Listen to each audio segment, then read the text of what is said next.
සුබ දවසක් ඔයාලා හැමෝටම. ඉතින් ඕන අදත් ඔයාලා හැමෝවම Cook with Family SNN මගේ YouTube channel එකට ආදරෙන් පිළිගන්නවා. ඉතින් ඕන මම අදත් වෙනස්ම විදිහේ තවත් රෙසිපි එකක් අරගෙන ඇවිල්ලා තියෙනවා. අද මම ඔයගොල්ලන්ට කියා දෙන්න හදන්නේ ගෙදරදීම කොහොමද අපි chicken nuggets හදාගන්නේ කියලා. ඉතින් chicken nuggets වෙනද පොලේ ගන්න තියෙනවා. ඉතින් ටිකක් මේවා මිලෙන්න අධිකයි. ඉතින් අපි සෞඛ්‍ය ආරක්ෂිතව ඒ වගේම ගුණාත්මකව කොහොමද ගෙදරදීම රසවත් විදිහට ගොඩාක් ලේසියෙන් හදාගන්න කියලා බලමු. ඉතින් බලමු ඉස්සෙල්ලා අපිට මොනවද මේකට ඕන වෙන්නේ කියලා. ඉතින් මම මෙතන අරගෙන තියෙනවා පාන්. ඉතින් මේ පෙති කපපු පාන් අරගෙන තියෙන්නේ. මම මෙතන පාන් පෙති 4ක් අරගෙන තියෙනවා. ඒ වගේම මම කුකුල් මස් අරගෙන තියෙනවා. ඉතින් මම මේ chicken ටික මෙන්න මේ විදිහේ පොඩි වෙන පොඩි කෑලි වලට කපාගෙන තියෙනවා. ඉතින් මේ chicken වල ගද්දි කටු තියෙන කොටස ගන්න එපා. හැම තියෙන හරිය ගන්න. ඉතින් chicken breast එක වගේ නම් මේකට ගොඩක් හොඳයි. ඒ වගේම මම මෙතන ලුණු අරගෙන තියෙනවා තේ හැඳි එකක්. ඒ වගේම ගම්බිරිස් කුඩුත් තේ හැඳි එකක් අරගෙන තියෙනවා. ඒ වගේම මිරිස් කුඩුත් තේ හැඳි එකක් අරගෙන තියෙනවා. ඒ වගේම අපිට බිත්තරයක් අවශ්‍ය වෙනවා. මොකද අපි chicken nuggets එක පාන් කුඩු වල තවර ගන්න ඕනේ. ඒ වගේම අපිට පාන් කුඩු අවශ්‍ය වෙනවා. ඉතින් ඔන්න ඔය වගේ අමුද්‍රව්‍ය ටිකයි අපිට අවශ්‍ය වෙන්නේ. ওই ටික තමයි අපිට ඕන වෙන්නේ. අපි බලමු ඉතින් කොහොමද හදාගන්නේ කියලා. ඉතින් අපි මං කිව්වා ඔයගොල්ලන්ට පාන් පෙති 4ක් ගන්න ඕනේ කියලා. ඉතින් මම මේ පාන් පෙති 4 වාටිය කපා ගන්නවා. මොකද වාටිය අපි මේකට ගන්නෙ නැහැ. ඉතින් මෙන්න මේ විදිහට අපි වාටිය කපා ගන්න ඕනේ.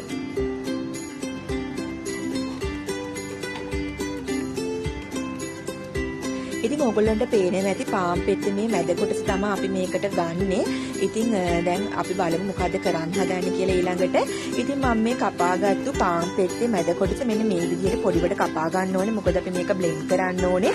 ඉතින් ඒ නිසා අපිට ගොඩක් ලේසි බ්ලෙන්ඩර් එකේ මේ විදිහට පාන් පිටි පොඩියට කපාගෙන බ්ලෙන්ඩ් කරද්දී. ඉතින් ඒ නිසා අපි මේ විදිහට පොඩියට පාන් පිටි කපා ගන්නවා.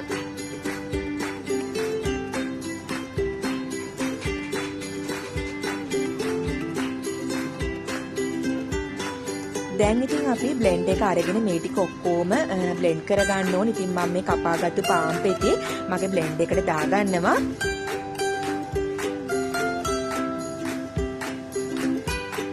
ඉතින් අපි මේක විනාඩි 3ක් විනාඩි 4ක් හොඳින් මේ පාන් කුඩු ටික බ්ලෙන්ඩ් වෙනකම් මේක හොඳ පාන් කුඩු ගතියට එනකම් මේක බ්ලෙන්ඩ් කරගන්න ඕනේ. ඔයගොල්ලන්ට පේනවා. ඉතින් මම මේ විදිහට බ්ලෙන්ඩ් කරගත්තු මගේ පාන් පෙති ටික. ඉතින් මෙන්න මේ විදිහට එනකම් අපි මේක හොඳින් බ්ලෙන්ඩ් කරගන්න ඕනේ.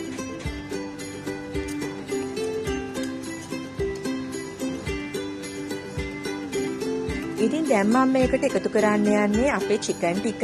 ඉතින් මං කිව්වා මම chicken ටික අරගෙන මේ විදිහට පොඩිවට කපාගෙන තියෙනවා කියලා. මොකද අපි මේකත් බ්ලෙන්ඩ් කරන හින්දා මේ විදිහට කපා ගත්තාම මේක ගොඩක්ම ලේසියි. මොකද අපි මේක බ්ලෙන්ඩ් කරන්න ලොකු කෑලි වගේ ඒවා දානට වඩා මේ විදිහට පොඩිවට කපා ගන්න එක තමයි ගොඩක්ම ලේසි.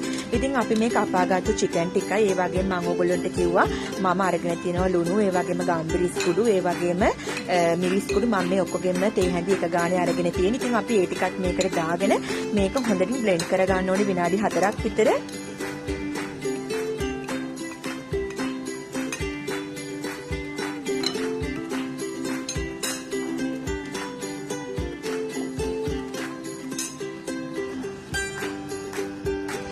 ඉතින් දැන් මේ ඔයගොල්ලන්ට පේන්නේ මේ විදිහට මම බ්ලෙන්ඩ් කරගත්තු මගේ මිශ්‍රණය. දැන් ඉතින් ඔයගොල්ලන්ට පේනවා ඇති මේ ටික හොඳින් බ්ලෙන්ඩ් වෙලා. ඉතින් මෙන්න මේ විදිහ වෙනකන් අපි මේ ටික හොඳින් බ්ලෙන්ඩ් කරගන්න ඕනේ. දැන් ඉතින් අපි බලමු ඊළඟට මොකක්ද අපි කරන්න ඕනේ කියලා. ඊට පස්සේ මම මේ විදිහට හදාගත්තු මිශ්‍රණේ ලෑල්ලකට දාලා මේ ටික හොඳින් තුනී කරගන්නයි හදන්නේ. ඉතින් මේ වෙලාවේ මේකට අපි තෙල් ටිකක් එකතු කරගන්න ඕනේ.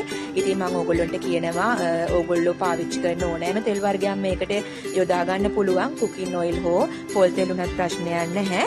ඉතින් මෙන්න මේ විදිහට තෙල් ටිකක් යොදාගෙන මේ ටික අපි හොඳින් තුනී කරගන්න ඕනේ. මොකද අපි මේක කොටස් වශයෙන් කපා ගන්න හදන්නේ.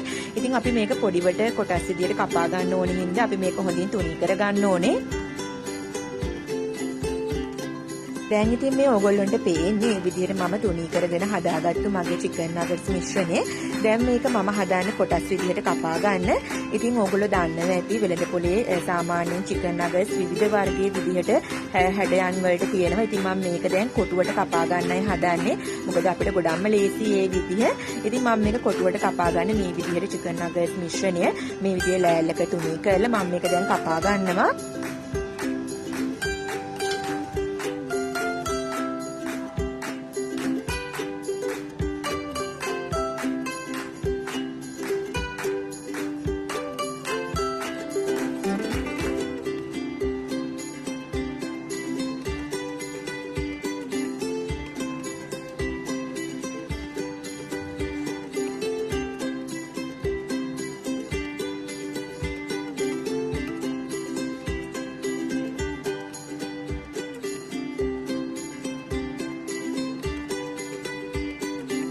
ඔයාලට පේනවා ඇති මම මේක කොහොමද කපා ගන්න කියලා. ඉතින් මෙන්න මේ විදිහට ඔයාලගේ chicken nuggets මිශ්‍රණය හදාගත්තන් පස්සේ මේ විදිහට කොටුවට කපා ගන්න. ඉතින් ඕගොල්ලෝ කැමති හැඩතලයක් තියෙනවා නම් ඕගොල්ලෝ කැමති විදිහට මේක කපා ගන්න පුළුවන්. ඉතින් මම මෙන්න මේ විදිහට කොටුවට මේක කපා ගන්නවා. ඉතින් මේ දැන් ඕගොල්ලන්ට පේන්නේ මම මේ විදිහට කොටුවට කපාගත්තු මේ chicken nuggets ටික. ඉතින් දැන් අපි මේක බිස්කට් කුඩු වල තවරන්න ඕනේ. ඉතින් අපි දැන් බලමු අපි කොහොමද මේක කරන්නේ කියලා.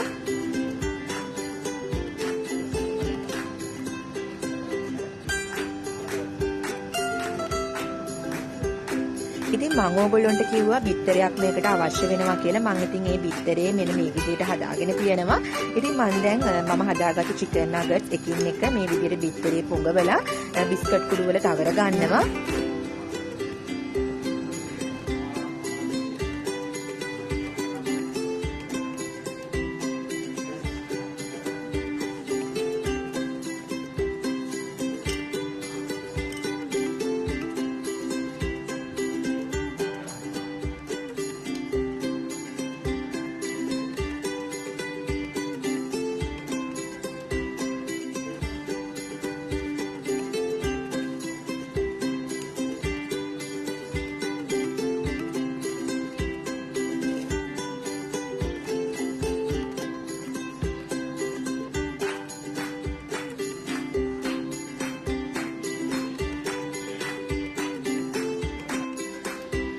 ඉතින් දැන් මේ ඕගොල්ලන්ට පේන්නේ මේ විදිහට මම හදාගත්තු chicken nuggets ටික.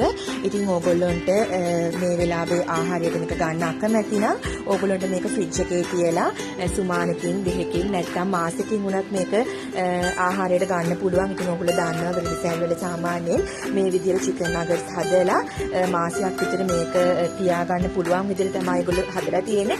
ඉතින් අපිටත් ගෙදරදී හදාගත්තට මේක අපිට මාසයක් ඒ වගේම සතියක් දෙකක් උනත් මේක තියාගෙන මේක ආහාරයට ගන්න පුළුවන්. ඉතින් ඕගොල්ලෝ දැන් මේක ආහාරයට ගන්න අකමැති නම් මේක ඕගොල්ලන්ට මාසෙකින් උනත් මේක ආහාරයට ගන්න පුළුවන්. ඉතින් මේ විදිහට හදාගත්ත chicken nuggets ටික දැන් මම ෆ්‍රිජ් එකේ දාන්න යන්නේ. ඉතින් මේක ෆ්‍රීස් එකේ දාන එක තමයි ගොඩක්ම හොඳ. ඉතින් අපි බලමු කොහොමද මේක ෆ්‍රීස් එකේ දාන්නේ කියලා. ඉතින් මම මෙන්න මේ විදිහේ බොක්ස් එකක් අරගෙන මේ ටික අමුර ගන්නවා මේ විදිහට. ඉතින් මේ විදිහට ෆ්‍රීස් එකේ දාන එක තමයි ගොඩක්ම හොඳ. ඉතින් මේ විදිහට මම පැය භාගයක් දැන් ෆ්‍රීස් එකේ දාලා ඕගොල්ලන්ට පෙන්නන්නම් කොහොමද මේක තියෙන්නේ කියලා.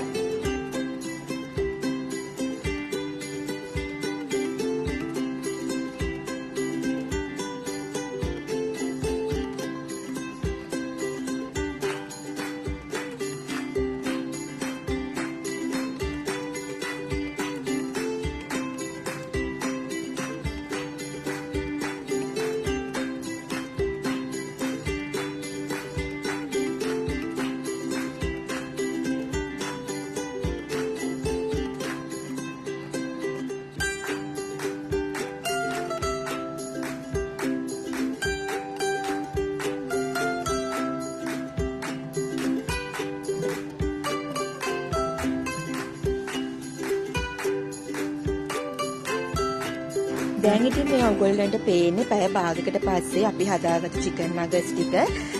ඉතින් දැන් මේ ටික හොඳින් සෙට් වෙලා තියෙන්නේ. දැන් අපිට මේක බැද ගන්න පුළුවන්. ඉතින් අපි දැන් බලමු කොහොමද මේක බැදගත්තන් පස්සේ අපි කඩෙන් ගන්න විදිහටම තියනවද කියලා.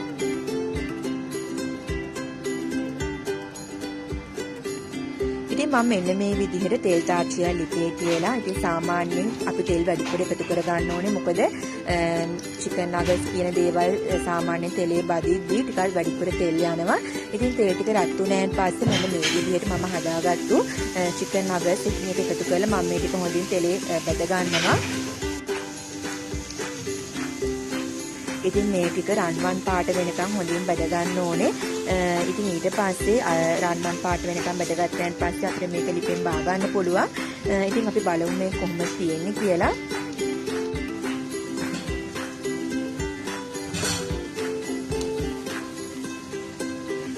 ඉතින් එක පැත්තක් මේ විදිහට රන්වන් පාට වෙනකම් බැදගත්තයන් පස්සේ මම මේ හදාගත්ත චිකන් නගට්ස් ටික ඔක්කොම අනිත් පැත්ත හරවලා ඒ පැත්තත් මම හොඳින් තෙලේ බැද ගන්නවා.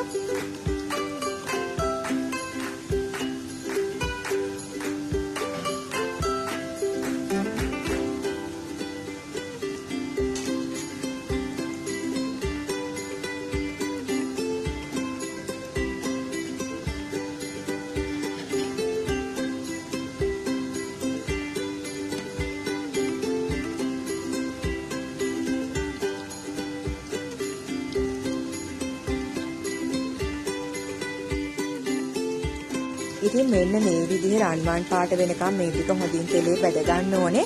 ඉතින් දැන් චිකන් නගට්ස් ටික බැදගෙන ඉවරයි. ඉතින් දැන් අපි බලමු මේක බාගත්තයන් පස්සේ කොහොමද තියෙන්නේ කියලා.